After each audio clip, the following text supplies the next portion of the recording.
요즘 들어 여러분들의 관심을 사로잡는 것은 무엇이 있습니까?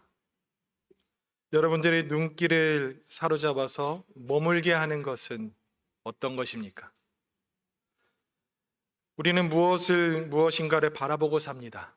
시선을 두고 관심을 두며 살아갑니다. 저는 요즘 일상들을 이렇게 되짚어 보니까 아주 단촐하게 살아가더라고요. 교회, 집. 비 와도 우산 안 쓰고 그냥 나옵니다. 너무 간단한, 길만 건너면 교회에 올 수 있어서 너무 감사합니다. 때때로는 교회 생각에 너무 젖어질 때는 자다가도 맞다 하고서 메모하고 정리하다 보면 또 잠이 홀라당. 그래서 새벽 뒤적이다가 또 홀딱 샌 적도 있고 이런저런 일들로 푹 빠져서 교회 생활 그리고 목회 생활하는데 즐겁게 지내고 있습니다. 그러다가 전혀 생각지도 못했던 하나의 광고 문자를 받았습니다. 그 광고의 제목은 이렇습니다. 삼성 갤럭시 S26 얼리버드 사전 예약 시작. 제가 사실은 장비나 기계에 좀 밝습니다. 그래서 그런 것들을 이렇게 보면은 챙기기도 하고 때때로는 이렇구나, 동양이 이렇구나 이게 따지는데 부임하고 난 다음에 전혀 생각도 못하고 살았던 거 있죠. 그래서 이 문자 보고서 벌써 이렇게 지났네? 이런 생각이 들더라고요. 그렇다고 저 사고 싶어서 그 마음 가지고 있는 건 아닙니다. 그러다가 그래도 제 마음 가운데 잊어버리지 않고 챙기는 게 하나 있습니다. 그게 바로 뭐냐면 아이패드 새로 나오는 신제품을 기다리고 있습니다. 왜냐하면 제 딸아이하고 약속했기 때문에 그렇습니다. 제 딸아이가 공부를 하는데 조금만 더 집중하면 좋겠는데 핸드폰 켜놓고 자기는 음악 들으면서 해야 된대요. 이게 부모의 마음을 좀 속타잖아요. 그래서 어떻게 하면 조금 부추길까 하다가 너 이번에 평균 90점 넘으면 아이패드 사줄게 그랬어요. 그런데 90.3을 받아왔습니다.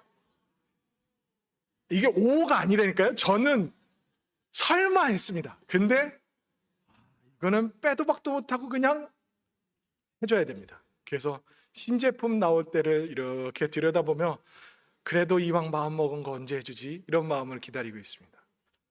사실 여러분들이 좀 유쾌하게 해드리려고 저의 이야기를 했습니다.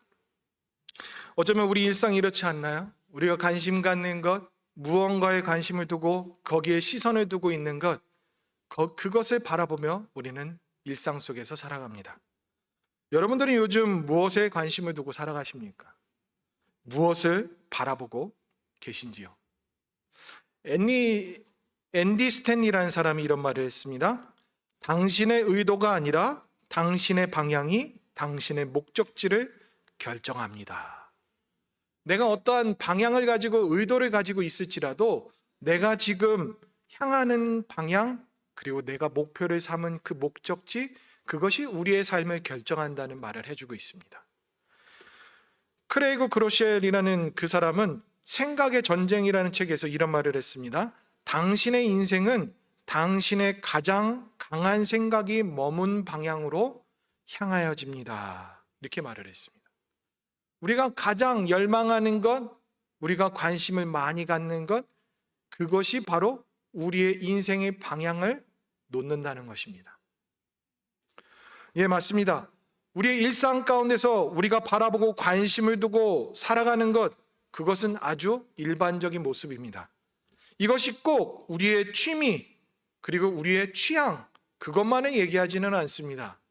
우리의 삶에서 모든 영역 가운데 우리가 생각하는 것과 다르게 우리가 관심과 시선을 둔 것, 그것을 우리는 살아가게 돼 있다라는 것을 말해주고 있습니다. 그런 의미에서 영적인 의미에서 성 어거스틴은 이런 말을 했습니다. 우리는 우리가 사랑하는 것을 닮아간다. 만약 당신이 세상을 사랑하면 당신은 세상이 될 것이고 만약 당신이 하나님을 사랑한다면 당신은 하나님을 닮아갈 것이다. 오늘 본문 속에는 한 사람이 나옵니다. 그 사람은 어느 누구도 보지 못한 그 면모를 보았습니다. 그리고 그 사람의 본 것은 놀라운 통찰로 우리에게 가르쳐 줍니다. 오늘 본문 29절 말씀입니다. 함께 읽어보겠습니다. 이튿날 요한이 예수께 자기에게 나아오심을 보고 이르시되 보라 세상 죄를 지고 가는 하나님의 어린 양이로다. 여기서 나온 요한은 요한복음을 쓴 요한 사도가 아닙니다. 세례 요한입니다. 이 세례 요한이 예수님을 가리켜 아주 간명하게 얘기합니다. 세상 죄를 지고 가는 하나님의 어린 양. 이는 어느 누구도 이렇게 표현한 사람이 없습니다. 요한만이 이렇게 표현한 것입니다. 그런데 이 고백이 얼마나 놀라운 통찰인지 아십니까? 세례 요한은 예수님의 사촌형입니다. 친척지간입니다. 모르셨나 봅니다. 6개월 차이입니다. 6개월 먼저 세례 요한이 태어났고 그 후에 예수님이 태어났습니다. 그렇다면 사촌 동생을 보고 사촌형이 뭐라고 얘기하겠습니까? 이는 세상 죄를 지고 가는 하나님의 어린 양이로다. 일반적인 생각일까요? 근데 이 세례 요한은 그렇게 말을 했습니다. 어쩌면 우리 같으면 사촌 동생이 옵니다. 그러면 옆에 있는 사람은 소개하기를 저기 오는 사람 내 동생이야, 내 사촌이야, 뭐 이종 사촌이든 무슨 사촌이든 그런 관계야, 이렇게 얘기할 법한데 세례 요한은 그렇게 얘기하지 않고 아무리 위대한 사촌 동생이라 할지라도 이런 특별한 그런 용어를 사용하며 그를 가리킵니다. 그런데 요한복음을 쓴 요한 사도는 세례 요한에 대해서 어떻게 말을 하냐면 27절 말씀에 곧 내가 뒤에 오시는 그라 나는 그의 신발끈을 풀기도 감당하지 못하겠노라 하면서 세례 요한의 예수님을 생각하는 그 배경의 뒷이야기를 해줍니다. 즉 세례 요한은 예수님을 단순히 사촌동생으로 보지 않고 있다는 것을 말해줍니다. 이건 아주 극진한 표현입니다. 일반 범주를 넘어서는 표현입니다. 그런데 요한 사도는 세례 요한이 어떻게 그런 관심과 그런 관점을 보게 됐는지 그것에 대해서 설명해 줍니다. 오늘 본문은 아니지만 6절과 8절 말씀해 보시면 함께 보시겠습니다. 빨간색 부분만 읽겠습니다. 시작. 하나님께로부터 보내심을 받은 사람, 그 사람이 누구라고요? 요한. 7절 읽겠습니다. 모든 사람이 자기로 말미암아 믿게 하려 함이라. 이것이 요한이 하고 있는 사역의 명분입니다. 8절 보겠습니다. 이 빛에 대하여 증언하러 온 자라. 세례 요한은 그 사명을 가지고 예수님이 빛이다, 그분이 태초에 말씀이셨던 그분이다 라는 것을 이렇게 말해주며 요한 사도는 세례 요한의 말을 빌어서 그걸 증명해내고 있는 것입니다. 세례 요한이 예수님에 대해 간단히 말한 이 세상 죄를 지고 가는 하나님의 어린 양이로다, 이 표현은 어떻게 그가 이렇게 놀라운 그 정의를 표현을 할 수 있었을까요? 그에 대해서 말씀하기를 33절 말씀입니다. 함께 보겠습니다. 처음에는 요한 사도도 몰랐답니다. 나도 그를 알지 못하였으나, 그러면서 나를 보내어 물로 세례를 베풀라 한 그 이가 내게 말씀하시고 내가 알게 되었다라고 말합니다. 그럼 그가 누구겠습니까? 하나님이지요. 하나님. 세례 요한에게 알려준 분은 하나님입니다. 하나님께서 그에게 알려주셨는데 이 알다라는 단어는 단순히 아는 것을 넘어서서 보게 하고 인식하게 하고 주목하게 한다는 의미를 갖습니다. 즉 하나님께서는 세례 요한에게 예수님을 주목하게 하고 그가 어떤 분인지를 명확하게 계시해 주신 겁니다. 요한 사도가 세례 요한을 통해서 그가 받은 계시를 통해 예수님이 어떤 분이신지 드러내주고 있고, 사람들로 하여금 예수님을 왜 바라봐야 하는지를 알려주며 우리는 무엇을 바라봐야 하는지에 대해서 오늘 말씀에서는 그걸 이야기해주고 있습니다. 여러분, 오늘 말씀은 우리로 하여금 보라라고 말씀합니다. 사순전에 지내고 있는 저와 여러분들이 진짜 봐야 할 것에 대해서 말씀해 주고 있습니다. 첫 번째로 하시는 말씀은 예수님께서 세상 죄를 지고 가신다라는 것을 봐야 한다라고 말씀합니다. 오늘 보면 아까 읽었던 29절 말씀 다시 한번 보겠습니다. 보라, 세상 죄를 지고 가는 하나님의 어린 양이로다라고 얘기합니다. 여러분, 한 가지 성경 읽을 때 여러분들에게 도움되는 팁을 하나 알려드리겠습니다. 성경에 보시다가 보라라는 단어가 나오면 이건 중요한 대목을 얘기하는 부분입니다. 꼭 그 부분은 중요한 표현이 연이어서 나올 것에 대해서 얘기해주고 있으니까 그냥 쭉 읽다가 보라 나오면 더 유심히 볼 수 있기를 간절히 소망합니다. 그런데 이걸 어떻게 설명할까 하다가 제가 불현듯 생각을 했어요. 경상도 말 딱 맞는 거 찾았어요. 야야 봐라 봐라. 무슨 말인지 이해되시죠? 그 의미입니다. 우리가 강조할 때 야야 봐라 봐라 하면서 뭔가를 이제부터 얘기하려고 하는 그 강조점, 그걸 얘기하는데 성경에서 얘기하는 이 말은 한 번 더 봐라 이 말이 아닙니다. 사실 이 표현이 나온 뒤에서부터는 지금부터 하나님께서 하시는 일에 집중해라 이런 표현입니다. 지금부터 하나님이 말씀하시는데 이걸 내가 전하고 있다, 이럴 때 쓰여졌던 표현이 바로 봐라라는 표현입니다. 그렇다면 엄청 중요한 겁니다. 하나님이 현현히 나타날 수 있고 하나님의 명확한 그 일들을 우리가 읽을 수 있는 대목이라는 것입니다. 그런데 세례 요한은 이것에서 얘기하기를, 예수님이 얘기하기를 봐라라고 얘기합니다. 그러면서 세상 죄를 지고 가는 이라고 얘기합니다. 세상 죄를 지고 가는은 세상 죄와 지고 가는 이 두 단어로 우리는 여기에서 조금 더 들여다봐야 합니다.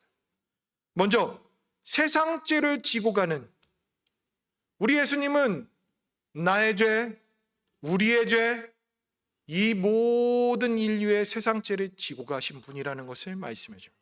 우리가 잘 아는 말씀 있죠? 요한복음 3장 16절 말씀. 자, 암송해 시겠습니다. 시작. 우와. 이는 그를 믿는 자마다 멸망하지 않고 영생을 얻게 하려 하심이라. 센스 없게 지금 띄워주는 거 있죠? 네. 여러분들 못하셨으면 얼른 띄워드리려고 했는데, 예, 우리가 알고 있는 거기에서 요한 사도는 말합니다. 세상을 이처럼 사랑한다. 하나님이 세상을 사랑한다. 그리고 예수님은 세상 죄를 지고 가기 위해서 오셨다라는 것에 대해서 명확히 얘기해 줍니다. 그러면서 얘기하기를 17절에 보시면 세상을 심판하려 하심이 아니요 그로 말미암아 세상이 구원을 받게 하려 하신다라고 말합니다. 이 말은 뭐겠습니까? 하나님의 마음이 얼마나 넓은지, 그리고 그분의 우리를 향한 사랑이 제한이 있는지 제한이 없는지를 알려줍니다. 그리고 우리 하나님이 심판주가 아니라 구원의 하나님, 영생을 주시는 하나님, 살리시는 하나님이라는 것을 말씀해주고 있습니다. 저와 여러분들이 믿는 하나님은 이런 분이십니다. 그리고 예수님은 이 일을 감당하기 위해서 세상의 모든 죄를 짊어지기 위해서 오셨다는 겁니다. 그렇다면 여기에서 우리가 과제가 있습니다. 아, 나의 죄를 지으셨구나 라는 것에서 우리는 더 확장해서 나 말고, 우리 말고 세상 사람들까지의 죄도 지으셨구나. 그렇다면 우리만 머금고 우리만 알고 지내는 것이 아니라는 것을 또한 얘기해 줍니다. 세상의 모든 자들을 위해서 구원하시기 위해서 죽으신 우리 예수님, 우리는 그 분의 뜻을 받들어 우리는 또한 삶에서 그것을 드러내야 합니다. 두 번째로 보고자 하는 것은 세상 죄를 지고 가는 이라는 표현입니다. 지고 가는. 구약의 제사는 일시적인 제사입니다. 이 죄사함은 그 한순간만 죄사함이 있고 그 다음의 죄는 또 제사를 지어야지만 사함이 있는 것을 나타내 줍니다. 그런데 우리 예수님께서 하신 그 길은 여기에서 지고 가다라는 것은 단순히 짊어지고 가다라는 것을 의미하지 않습니다. 이 말은 멀리 옮겨버리다, 치워버리다라는 뜻을 가집니다.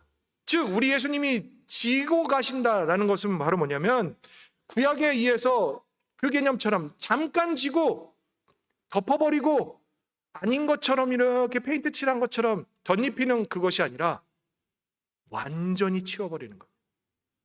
완전히 어디론가 옮겨버리는 것을 얘기합니다. 그 말을 해주고 있는 말씀이 있습니다. 히브리서 말씀입니다. 히브리서 9장 12절 말씀 함께 읽어볼까요?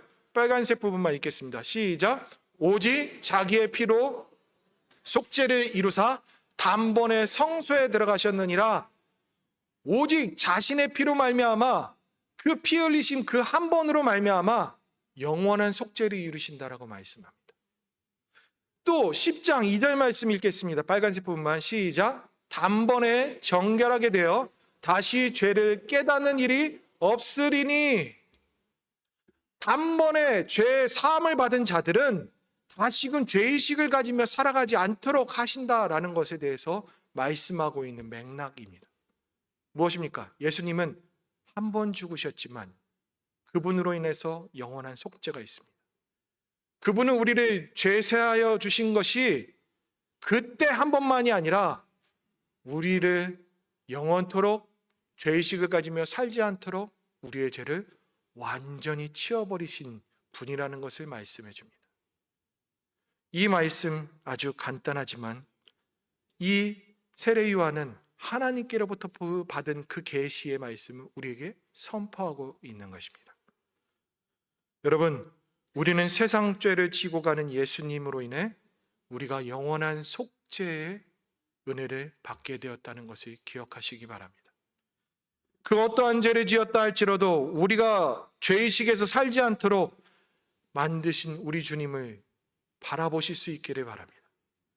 우리가 사순절 기간 동안 이것을 기억하며 세상죄 지고 가는 그 예수님, 지고 가신 그 예수님을 우리는 바라볼 수 있어야 된다라고 말씀합니다. 두 번째로 예수님께서 어린 양이셨음을 바라봐야 한다라고 말씀합니다. 어린 양. 다시 29절 말씀 보겠습니다. 이 짧은 말씀 다시 한번 보겠습니다. 보라, 세상 죄를 지고 가는 하나님의 어린 양이로다. 여러분, 이 짧은 구절이지만 이 짧은 구절에는 하나님께서 역사하신 그 역사와 신학적 의미와 깊은 의미들이 다 담겨져 있는 그 표현입니다. 사실 세례 요한이 이것을 처음으로 사용한 문구이지만 그러나 어린 양을 나타내는 개념은 이사야 선지자가 먼저 말을 했습니다. 이사야 선지자가 이렇게 말했습니다. 마치 도수장으로 끌려가는 어린 양과 털 깎는 자 앞에서 잠잠한 양같이. 예수님에 대한 예언입니다. 이사야 선지자는 예수님을 어린 양으로 비유했고 이 어린 양이란 표현을 이 세례 요한은 예수님을 향해서 명확하게 그분이 어떤 분인지를 나타내주고 있습니다. 여러분, 어린 양 하면 무엇이 생각나십니까? 그냥 어린 양 생각나죠. 근데 유대인들은 그렇지 않습니다.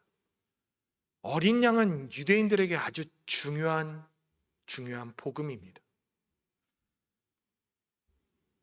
유대인들은 별 얘기 없이 하나님의 어린 양만 얘기해도 그들은 그 예수님이 무엇을 위해 오셨다고?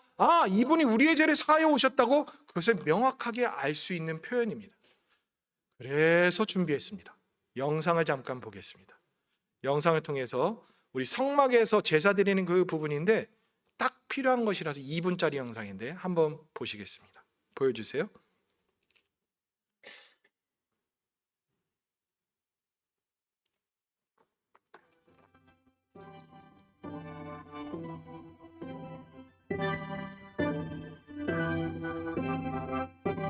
지금 죄를 전가해주는 장면입니다. 그리고 양의 목에 피를 빼는 장면이고 가까이 빼는 장면입니다.